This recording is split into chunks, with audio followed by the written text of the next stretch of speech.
Assalamualaikum warahmatullahi wabarakatuh. Baiklah, pada kesempatan ini Ibu akan mencoba menjelaskan materi kuliah kita lanjutan setelah UTS. Karena adanya wabah penyakit dan untuk menghindari penyebarannya, sesuai dengan peraturan UNSU kita melakukan mata kuliah secara daring. Dan dengan ini Ibu berusaha dengan melakukan melalui video, nanti bahan presentasinya atau materi kuliah Ibu kirim, dan pada saat kita di jam kuliah ini kalian harus melihat materi itu dan kalian sesuaikan juga dengan Ibu presentasi melalui video ini. Dan Ibu berharap kalian tetap sehat untuk selanjutnya, sehingga sampai penyakit ini atau wabah ini selesai, sehingga kita bisa melangsungkan kuliah seperti biasanya. Baiklah, materi kita akan Ibu mulai sama dengan seperti kuliah sebelumnya, di mana hari ini kita mempelajari tentang genetika tanaman, di mana tim pengajarnya masih sama, yaitu Ibu Dr. Daphne Mawar Tarigan SPMSI dan Ibu Wahyuni Umami Harap SPMP. Peraturan masih sama, meskipun ini tidak berlaku untuk perkuliahan kita hari ini. Selanjutnya, materi pada hari ini adalah struktur kimia bahan genetik dan pengorganisasiannya, di mana yang pertama struktur bahan dasar material genetik dan makromolekul lainnya, dan kemudian pengorganisasian dari DNA itu sendiri.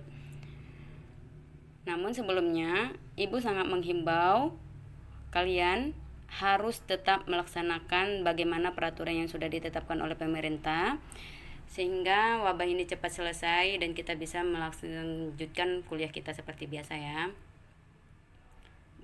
Ada beberapa peraturan yang sudah ditetapkan pemerintah, tolong dilaksanakan sehingga sehat walafiat baik diri sendiri dan keluarga dan orang-orang di sekitar.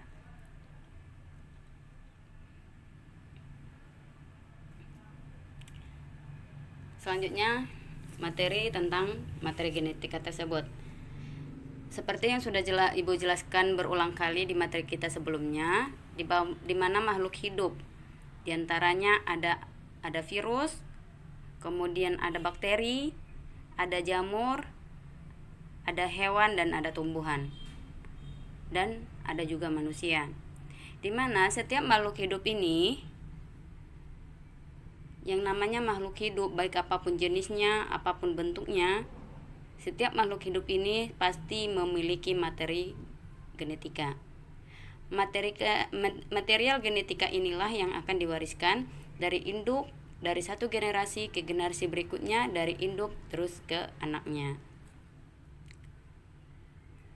Kemudian, apakah material atau materi genetika itu sendiri?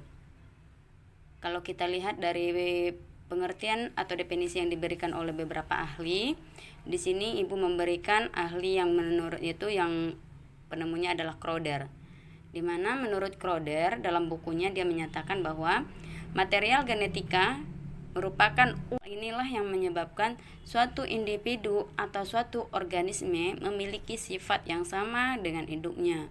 Di mana cabai akan menghasilkan anakan yang yaitu cabai lagi. Kemudian terong apabila dibudidayakan, bijinya tersebut akan menghasilkan terong juga. Begitu juga untuk yang poin yang kedua, yaitu unit fungsional yang mengatur fenotip. Di sini apa yang dimaksud dengan hal ini? Seperti yang kita ketahui bahwa bentuk daripada setiap cabai itu sendiri berbeda-beda. Baik itu cabai rawit, ada paprika, ada cabai keriting. Kenapa ada perbedaan dari setiap jenis cabai tersebut? Itu merupakan suatu sifat atau suatu fenotip yang dapat kita lihat secara nyata, secara bentuk morfologinya dapat kita lihat, dan hal itu merupakan suatu bentuk yang sudah merupakan hasil daripada material genetika tersebut. Itu sudah disandi di dalam material genetika. Kemudian untuk yang poin ketiga, aspek fungsional yang menyebabkan duplikasi sendiri. Hal ini sesuai juga dengan penghasilan enzim-enzim, di mana setiap DNA akan bereplikasi, akan berekspresi sehingga diperoleh enzim. Kemudian Apabila kita lihat secara garis besar dalam ruang lingkup yang lebih luas, maka material genetika ini sebenarnya dapat dibagi menjadi 4. Di mana yang pertama, dia disebut dengan DNA, RNA, plasmid, dan mitokondria. Namun, secara biasa atau secara garis umum yang kita sering dengar, material genetika itu hanya DNA dan RNA. Namun, sebenarnya masih ada plasmid dan mitokondria. Di mana DNA ini merupakan material genetik yang berbentuk double helix yang biasanya terdapat di nukleus ataupun juga terdapat di sitoplasma apabila pada bakteri. Kemudian DNA ini juga terdapat pada virus. Namun yang bedanya, kalau dia virus hanya mengandung DNA atau RNA. Namun untuk lebih lanjutnya kita lihat pada slide berikutnya. Di sini dapat kita lihat bahwa ini merupakan salah satu virus. Di sini virus ini memiliki material genetik yang hanya DNA atau RNA. Virus tidak memiliki DNA dan RNA dalam satu tempat, satu individu, tidak. Dia hanya memiliki DNA atau RNA. Bagaimana dengan si bakteri? Kalau bakteri ini, dia bisa saja memiliki DNA, RNA, dan juga plasmid. Plasmid ini apa? Plasmid ini merupakan DNA sirkular yang tempatnya berpisah dari DNA tersebut. Kemudian, bagaimana dengan tumbuhan dan hewan?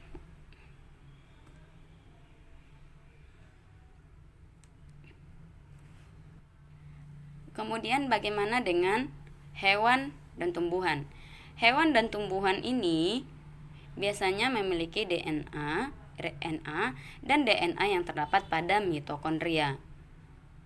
Sedangkan untuk jamur biasanya memiliki DNA dan RNA.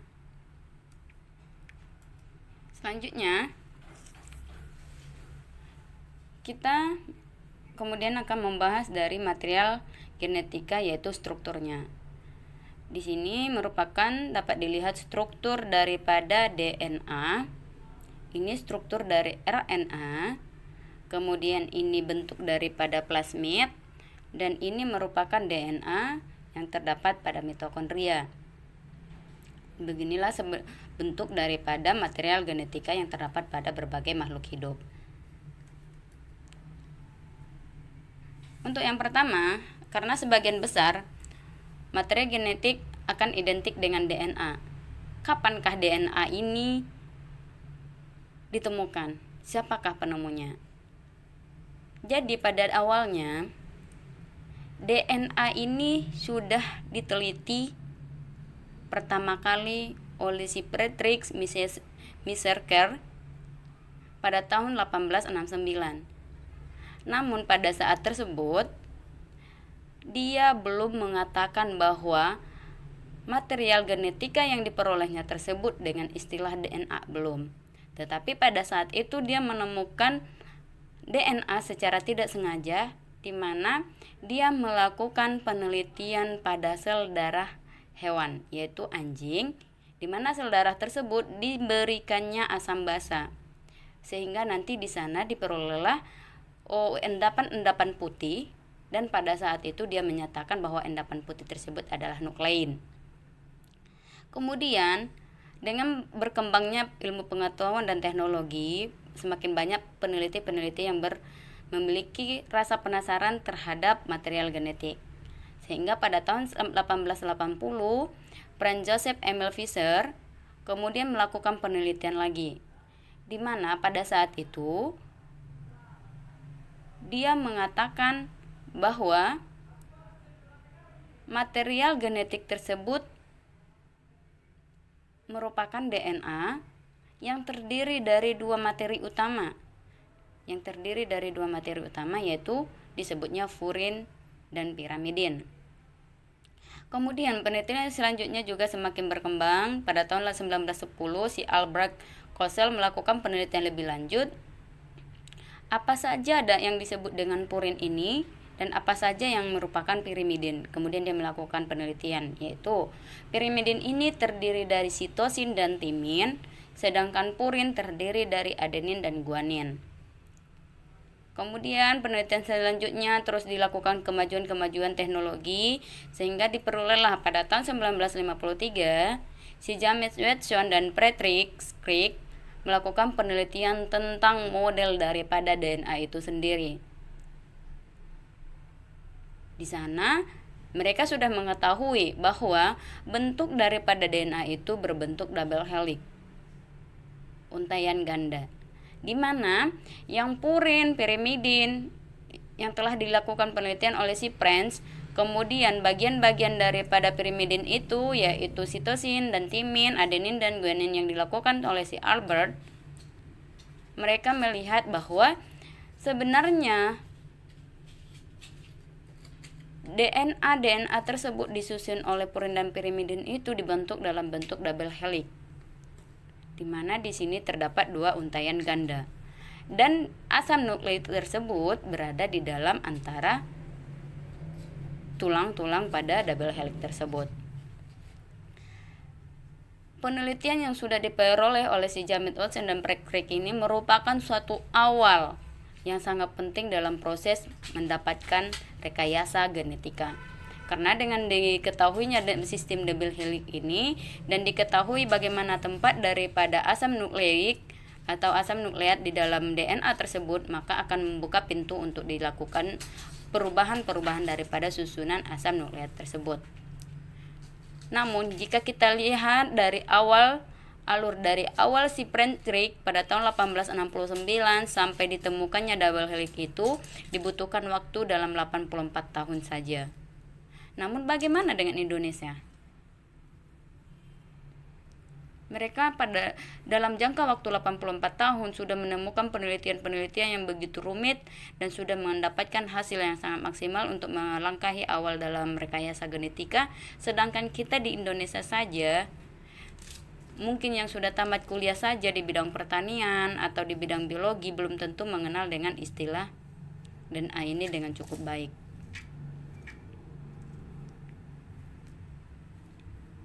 Mari kita pikirkan sejauh mana Indonesia sudah mengenal tentang DNA, sejauh mana kita sudah mengenal istilah yang namanya dengan material genetika itu sendiri. Selanjutnya DNA dan RNA. Apakah DNA dan RNA ini? DNA merupakan tempat menyimpan informasi spesifik untuk setiap individu dan spesies tertentu yang akan diwariskan ke generasi berikutnya. Apakah penyusunnya? Dan apa perbedaan antara DNA dan RNA? RNA hasil transkripsi dari fragmen DNA dan terdiri dari satu rangkaian nukleotida dan mengandung gula ribosa. Pada dasarnya ada 2 poin penting yang membedakan antara DNA dan RNA. Kalau DNA itu disusun oleh double helix, di mana 2 untai ganda, sedangkan kalau RNA hanya satu rangkaian nukleotida atau satu untaian saja. Kemudian kalau dia DNA disusun oleh gula yang disebut dengan deoksiribonukleik asid, sedangkan kalau untuk RNA yaitu ribosonukleik asid. Ini bedanya, hanya dua buah poin penting. Yang pertama, kalau DNA dia merupakan double helix disusun oleh 2 untai ganda, sedangkan RNA hanya satu untaian ganda atau single helix. Kemudian kalau DNA disusun oleh gula deoksiribonukleik asid, sedangkan pada RNA yaitu ribosonukleik asid. Kalau untuk susunan asam nukleotidanya nanti ada istilah timin,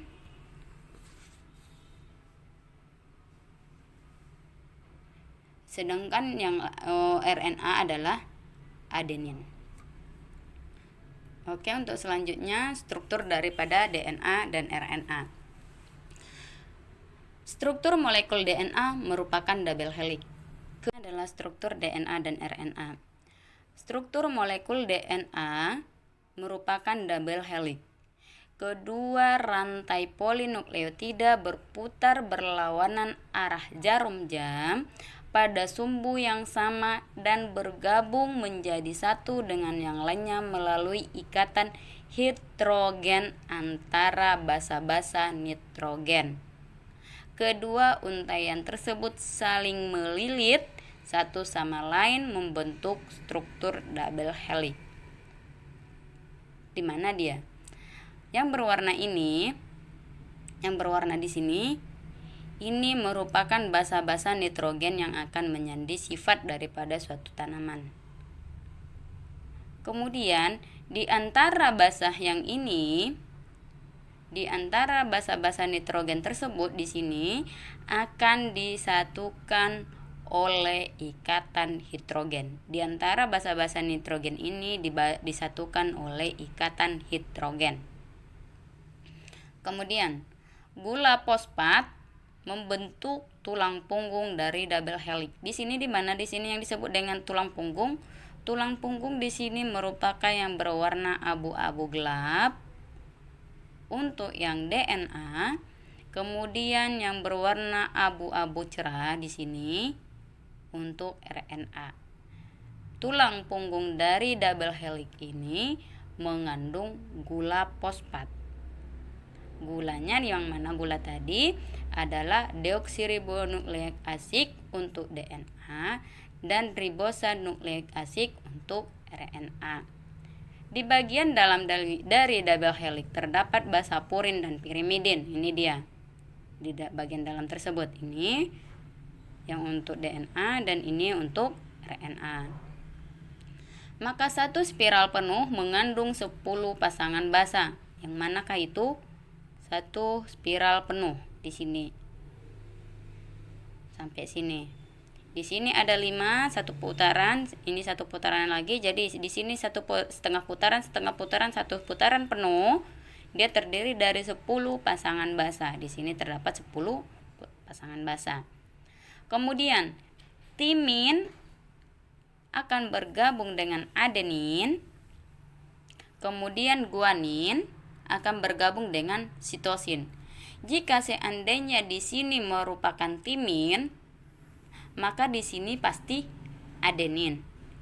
Kalau di sini guanin, pasti pasangan yang satu lagi itu adalah sitosin. Seperti itulah aturan terhadap penyusunan basa-basa nitrogen yang ada di dalam DNA. Jarak antara satu basa dengan basa lainnya adalah 0,34 nanometer. Jarak antara ini dengan ini, basa yang satu ini dengan basa yang ini adalah 0,34 nanometer.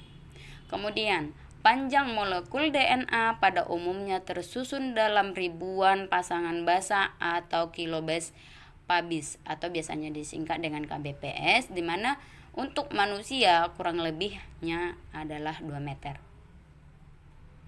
Kalau tidak salah Ibu sudah pernah menjelaskan di kuliah-kuliah kita sebelumnya bahwa di dalam sel yang sangat kecil tersebut disusun oleh berbagai organel sel yang salah satunya adalah nukleus. Dan di nukleus tersebut terdapat kromosom, yang kromosom itu disusun oleh beribu macam DNA, disusun oleh DNA. Berapa panjang DNA tersebut? Kurang lebih 2 meter untuk manusia. Berapa besar atau berapa diameter daripada nukleus itu? Sangat kecil. Maka sungguh besar sekali bagaimana Tuhan bisa menciptakan dalam panjang 2 meter ini disusun dalam sel yang sangat berukuran kecil sekali. Selanjutnya adalah komponen penyusun DNA dan RNA. Penyusun utama daripada DNA dan RNA itu ada 3, yaitu yang pertama gula pentosa. Gula pentosa ini Kalau yang ini untuk DNA, sedangkan yang ini untuk RNA. Yakin tidak salah? Oke, baiknya diperhatikan ya. Dimana gula pentosa, kalau untuk yang deoksiribosa ini adalah untuk DNA dan yang ini untuk RNA. Oke. Kemudian basa nitrogennya. Basa nitrogen yang terdapat pada DNA dan RNA itu ada dua, seperti yang sudah Ibu jelaskan tadi, yaitu pirimidin dan purin. Pirimidin ini terdiri dari sitosin, timin, dan urasil. Kenapa di sini ada urasil? Kalau dia di DNA disebut dengan timin, kalau dia di RNA disebut dengan urasil. Disebut dengan urasil. Kemudian sedangkan untuk pirimidinnya, dia tetap baik untuk DNA atau RNA dia masih sama, yaitu adenin dan guanin. Sedangkan untuk gugus fosfatnya, gugus fosfat pada DNA di sini masih sama, tetapi bedanya cuman untuk gugus fosfat dia merupakan penyusun tulang punggung dari double helixnya, sedangkan untuk RNA dia penyusun single helix dari tulang punggung RNA-nya. Di sini ya. Kemudian biasanya pada tulang punggung ini atau pada gugus fosfat ini ada ujung 5 dan ada ujung 3. Di sini sangat penting nanti pada saat terjadi replikasi daripada DNA dan RNA.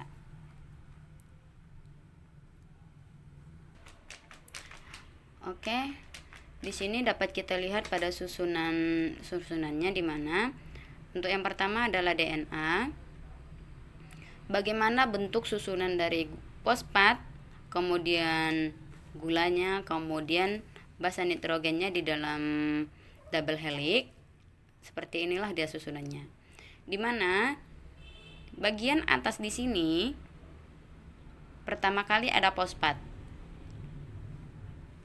Di sini ada fosfat yang ditandai dengan P. Yang ditandai dengan adanya P di sini. Kemudian P ini akan bergabung dengan gula. Di sini ada gula yang pentosa tersebut. Kemudian pada sisi berikutnya di sini dapat kita lihat ada basa nitrogen. Yang di sini ada adeninnya. Ini merupakan struktur daripada adenin tersebut. Apabila kita lihat lebih lanjut di bagian bawah, pentosa ini kemudian akan berikatan lagi dengan fosfat. Kemudian fosfat tersebut akan berikatan lagi dengan gula. Kemudian gula ini akan menyatu lagi dengan timin yang merupakan basa-basa nitrogen tersebut. Kemudian di sini ada lagi fosfat yang menyatu dengan pentosa atau gula. Kemudian di sini ada guanin. Di sini ada dua ujung yang dapat kita lihat, bahwa di sini ada ujung 5, kemudian di sini ada ujung 3 aksen. Selanjutnya untuk yang RNA, di sini sudah tidak ada lagi istilah timin, tetapi yang ada adalah urasil. Di sini adalah gugus fosfatnya, kemudian menyatu dengan pentosa atau gula. Kemudian di sini bersatu lagi dengan basa-basa nitrogennya, yaitu di sini urasil. Kemudian di sini ada pentosa yang bergabung lagi dengan fosfat kemudian bergabung lagi dengan pentosa, dan di sini sudah ada guanin. Dan berikutnya adalah fosfat, pentosa, dan sitosin. Di sini ada ujung 5 aksen, kemudian di sini ada ujung 3 aksen. Seperti inilah susunan daripada basa-basa nitrogen yang terdapat di dalam DNA atau RNA. Ini hanya beberapa bagian, namun jika dia berada dalam susunan yang lebih panjang, maka di sini akan berurutan basa-basa nitrogen. Kalau umpamanya di sini ada urasil, di sini ada guanin, sitosin, nanti di bawahnya ada lagi guanin atau sitosin atau urasil, dan begitu selanjutnya. Kemudian materi genetik selanjutnya adalah plasmid. Plasmid ini biasanya hanya terdapat pada bakteri ataupun kamir. Ini merupakan DNA daripada bakteri tersebut, namun ini adalah plasmid daripada bakteri tersebut. Ini merupakan sama-sama material genetika, tetapi plasmid ini biasanya merupakan penyandi sifat khusus pada suatu bakteri. Yang pertama, kita lihat dulu apa penjelasan daripada plasmid itu sendiri. Plasmid merupakan DNA sirkular kecuali kromosom yang dapat bereplikasi sendiri dan terdapat pada bakteri. Dia terpisah dari kromosom daripada bakteri ini. Dia berpisah. Dan si plasmid ini juga bisa bereplikasi sendiri menghasilkan protein sendiri yang berbeda daripada kromosom yang terdapat pada DNA bakteri. Kemudian, plasmid ini merupakan untai ganda. Molekul sirkular yaitu melingkar dan tertutup secara kuat dengan ikatan kovalen, di mana di sini dia sirkular tertutup. Plasmid dapat diisolasi dari sel bakteri dalam bentuk superhelix. Kemudian plasmid biasanya digunakan sebagai pembawa DNA asing. Kalau kita lihat dari pertanian yang merupakan suatu proses rekayasa tanaman, sifat inilah yang sangat penting, yang sangat diperlukan untuk menghasilkan suatu tanaman rekombinan. Suatu tanaman yang memiliki sifat yang sesuai yang kita inginkan, yang kita ambil dari organisme target. Jika seandainya, contohnya, kita ingin tanaman yang tahan terhadap kekeringan, maka kita bisa mengambil gen yang menyandi tahan kekeringan dari mikroba lain. Kemudian kita pindahkan gen tersebut ke dalam plasmid, dan kemudian kita pindahkan ke tanaman yang kita inginkan. Jika pada tanaman cengkeh umpamanya, atau tanaman kapas umpamanya, atau kepada jagung umpamanya, gen tersebut yang sudah merupakan gen rekombinan tersebut kita bisa pindahkan ke tanaman jagung sehingga lebih tahan terhadap kekeringan. Kita tidak memindahkannya pada DNA ini, tetapi sifat yang kita inginkan, gen yang kita inginkan tersebut kita pindahkan ke dalam plasmid. Kemudian apalagi sifat lain daripada atau keunggulan daripada plasmid ini, gen yang terkandung dalam plasmid biasanya memberikan keuntungan bagi sel bakteri, di mana seperti resisten terhadap antibiotik, produksi toksin, dan produksi enzim restriksi. Jadi seandainya kita melihat kalau kita memperoleh suatu bakteri yang tahan terhadap antibiotik atau tahan terhadap racun, sebagai contoh nyata atau contoh kasusnya, di dalam atau pada daerah kumuh atau daerah industri yang membuang sisa-sisa industrinya ke areal perairan, lambat laun di sana akan diperoleh bakteri yang tahan terhadap senyawa-senyawa racun tersebut. Sifat resisten tersebut biasanya diperoleh karena adanya perubahan-perubahan susunan genetika yang terdapat pada plasmid ini, sehingga bakteri tersebut resisten terhadap senyawa-senyawa racun. Dan begitu juga terhadap antibiotik. Bakteri yang sering mendapatkan antibiotik di laboratorium atau bisa digunakan bacillin atau sejenis lainnya, maka lambat laun plasmid itu akan mengalami mutasi, akan terjadi perubahan-perubahan susunan genetika yang terdapat pada plasmid ini, sehingga bakteri tersebut tahan terhadap antibiotik. Begitu dengan toksin. Toksin ini biasanya dikeluarkan apabila terjadi kompetisi antara bakteri atau antar makroorganisme lain atau antara makhluk hidup lain. Toksik ini bertujuan untuk membunuh pesaing-pesaing atau sehingga dia menang dalam kompetisi tersebut. Sedangkan untuk produksi enzim restriksi ini digunakan untuk pemotongan-pemotongan senyawa-senyawa enzim, biasanya untuk menghindari terjadinya proses penyerangan daripada virus terhadap bakteri. Namun untuk materi produksi enzim restriksi ini nanti ada bagusnya di kuliah selanjutnya itu di bioteknologi. Nanti di mata kuliah pengantar bioteknologi akan dibahas lebih dalam tentang produksi enzim restriksi ini. Inilah contoh daripada bentuk daripada plasmid. Untuk yang pertama di sini ada bentuk plasmid dalam bentuk DNA supercoil. Di sini ada angka 8 yang berputar. Kemudian DNA sirkular tertutup. Di sini dia tertutup. Tidak ada celah yang terbuka di sini. Tidak ada celah yang terbuka. Sedangkan untuk yang ini dia disebut dengan sirkular terbuka. Karena di sini ada celah pada bagian sini. Dia memang sirkular, di mana sirkular ini maksudnya bulat, namun dia di sini terbuka. Kemudian letak daripada sifat-sifat yang disandikan oleh gen pada plasmid tersebut adalah di sini. Dia resisten terhadap ampicillin. Resisten terhadap ampicillin dapat dilihat pada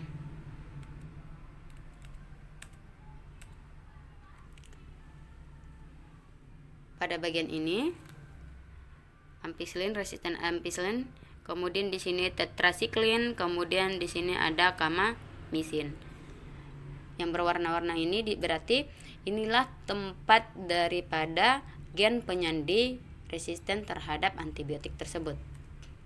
Jika seandainya kita ingin memasukkan gen tanaman yang kita inginkan atau organisme lain yang kita inginkan dan kemudian kita ingin masukkan ke tanaman sehingga terdapat tanaman rekayasa genetika, maka kita akan memasukkan sifat tersebut pada bagian ini, bagian yang ini atau bagian yang ini. Atau bisa juga kita gantikan gen daripada resisten ini dengan gen yang kita inginkan. Kemudian secara singkat untuk menghasilkan tanaman rekayasa genetika seperti pada gambar ini, di mana ini merupakan salah satu jenis bakteri yang sering digunakan untuk proses menghasilkan tanaman rekayasa genetika, yaitu Acrobacterium tumaficiens. Di mana di sini dapat kita lihat ini merupakan plasmidnya yang disebut dengan T plasmid. Kemudian di sini ada dibuat suatu enzim, kemudian DNA, kemudian ini bagian yang akan kita potong, dan disinilah kita akan menempatkan sifat atau gen yang kita inginkan.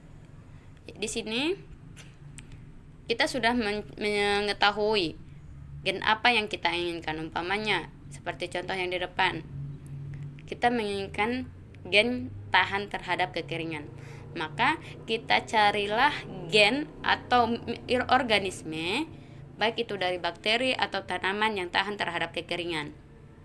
Kita ambil gen daripada organisme tersebut, kemudian kita akan memindahkan gen tersebut di bagian tDNA tersebut. Nah, ini kita potong tDNA, kemudian ini gen target yang kita inginkan, kita masukkan ke bagian tDNA yang sudah kosong tersebut. Jadi, kalau dia sudah menyatu seperti ini, inilah makanya yang disebut dengan plasmid rekombinan. Plasmid rekombinan ini adalah plasmid yang sudah mengandung DNA atau gen yang kita inginkan. Dia sudah mengalami penggabungan antara gen yang kita inginkan dengan gen yang terdapat pada bakteri tersebut.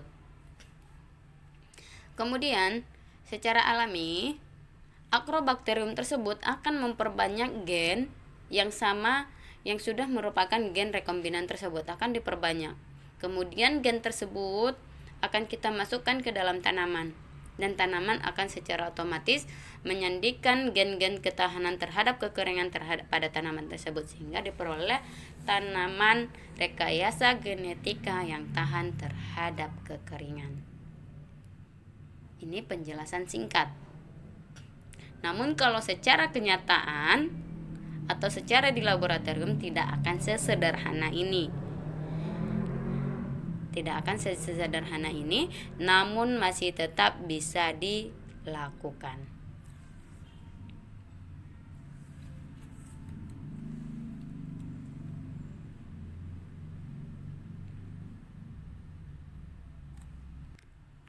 Selanjutnya adalah material genetika yang berada pada mitokondria. DNA mitokondria biasanya disebut dengan mtDNA, merupakan molekul DNA rantai ganda yang berbentuk sirkular yang ditransmisikan secara maternal. Masih ingat dengan istilah maternal? Maternal itu merupakan dipindahkan dari ibu, yang diturunkan atau diwariskan dari ibu. DNA mitokondria ini menyandi kompleks protein rantai respirasi yang sangat diperlukan untuk proses produksi ATP. Selain dia mengandung DNA, apabila dilihat dari fungsi secara selnya, mitokondria ini merupakan organel sel yang bertanggung jawab untuk menghasilkan energi dalam kehidupan sel tersebut. Apa saja contoh DNA yang diturunkan melalui mitokondria? Yaitu yang pertama AQ untuk manusia. AQ merupakan suatu sifat yang akan diturunkan dari ibu. Jika ingin memiliki anak yang pintar, maka carilah ibu yang pintar. Seperti itu.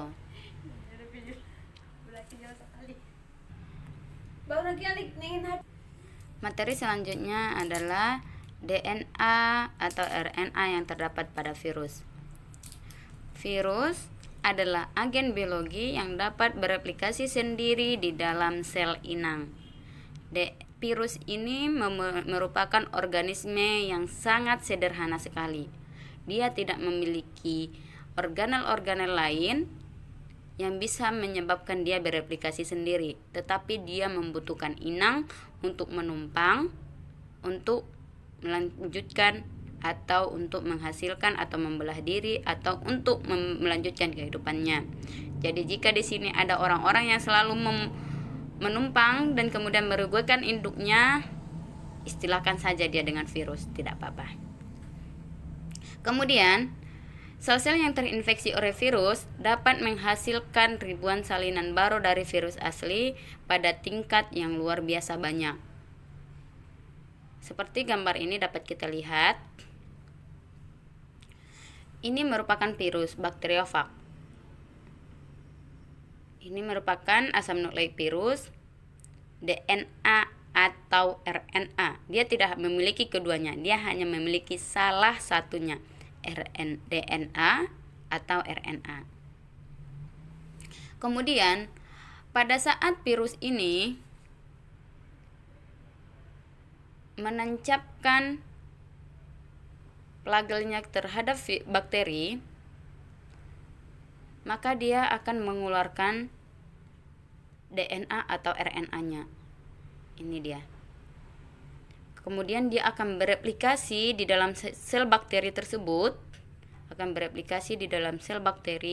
dalam jumlah yang sangat banyak dalam waktu yang sangat singkat.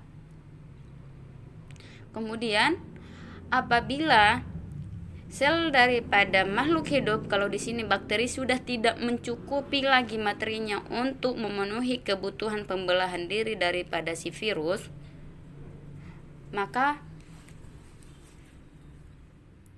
sel daripada bakteri tersebut akan pecah dan dia akan menginfeksi bakteri lainnya. Dan bagaimana jika virus tersebut masuk ke dalam tubuh manusia? Ini virus akan masuk ke dalam sel, kemudian DNA atau RNA-nya akan dikeluarkan, kemudian dia akan bereplikasi di dalam satu sel tersebut. Jika sel tersebut sudah tidak lagi bisa menampung dalam jumlah yang sangat banyak daripada replikasi dari virus tersebut, sel akan pecah. virus-virus tersebut akan keluar dari sel dan menginfeksi sel lain yang ada di sekitar sel tersebut. Jika ini hanya satu, kemudian apabila setiap dia bereplikasi dalam satu sel pertama, dia menghasilkan 10. Kemudian 10 daripada virus ini akan merusak 10 sel lagi, dan 10 sel lagi akan melakukan pelipatan 10 selanjutnya. Hal inilah yang menyebabkan kenapa tanaman atau organisme atau manusia yang diserang oleh virus akan sangat sulit untuk mengalami penyembuhan. Kecuali seperti bakteri ini, dia memiliki enzim restriksi yang pada awal ingin virus tersebut memasuki bagian daripada bakteri di sini. Bakteri akan memberikan perlawanan dengan memotong daripada DNA atau RNA daripada si virus di bagian sini. Bakteri akan mengeluarkan suatu enzim yang disebut dengan enzim restriksi untuk memotong daripada DNA atau RNA, sehingga di sini tidak akan terjadi lagi proses replikasi DNA pada virus, sehingga sel daripada bakteri tersebut selamat. Bagaimana kalau umpamanya tanaman tersebut tidak sempat memotong daripada DNA atau RNA daripada si virus? Contoh nyata dapat kita lihat pada cabai. Cabai yang daunnya keriting berwarna kuning, bisa disebut dengan virus Gemini atau virus kuning, maka cabai tersebut akan kemungkinan besar akan mengalami gagal panen atau mengalami kematian. Kenapa? Karena tanaman tersebut atau daun daripada cabai tersebut akan menguning dan tidak bisa melakukan proses fotosintesis, dan proses penjalaran daripada satu daun kepada daun yang lain sangat cepat sekali, sehingga secara keseluruhan daun akan rusak, akan berwarna kuning dan tidak bisa aktif melakukan fotosintesis. Tanaman yang tidak melakukan fotosintesis tidak akan mendapat asimilat. Tanaman yang tidak memiliki asimilat, maka tidak akan ada proses penyimpanan makanan. Tidak ada penyimpanan makanan, maka tidak akan ada hasil cabai yang akan kita produksi. Seperti itu.